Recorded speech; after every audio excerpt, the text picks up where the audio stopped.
কোরআনে আছে নবীজির সামনে প্রত্যেকের আমলনামা খোলা হবে। ওয়াজিনা বিকা আলা হাউলা'i শাহীদা, নবীজিকে আল্লাহ বলছে আপনার সামনে উপস্থিত রাখা আমি দেখাবো।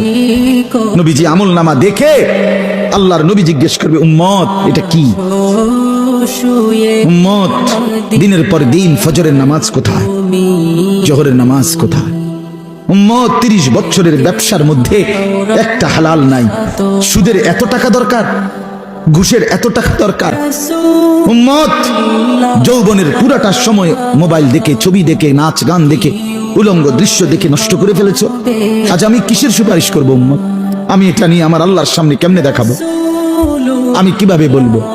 হযরত মাওলানা তারিক জামিল সাহেব বলেন হাসরের ময়দানে নবীজি, আহা বাপ শুনেন শেষ কথা, হাসরের ময়দানে নবীজি নিজের পিঠ মোবারক চাদর সরাইয়া ফেলবেন আর উম্মতকে দেখায় বলবেন উম্মত দেখ না আমার পিঠ চালনির মতো ছিদ্র ছিদ্র, তায়েফের পাথরের আঘাতে আমি এই পরিমাণ ব্যথা পাইছি, আহত হয়েছি, রক্তাক্ত হয়েছি, মৃত্যু পর্যন্ত আর আমার ছিদ্রগুলো আর গোশত দিয়া পুরায় নাই, আমি এই ছিদ্র নিয়েই কবরে আসছি।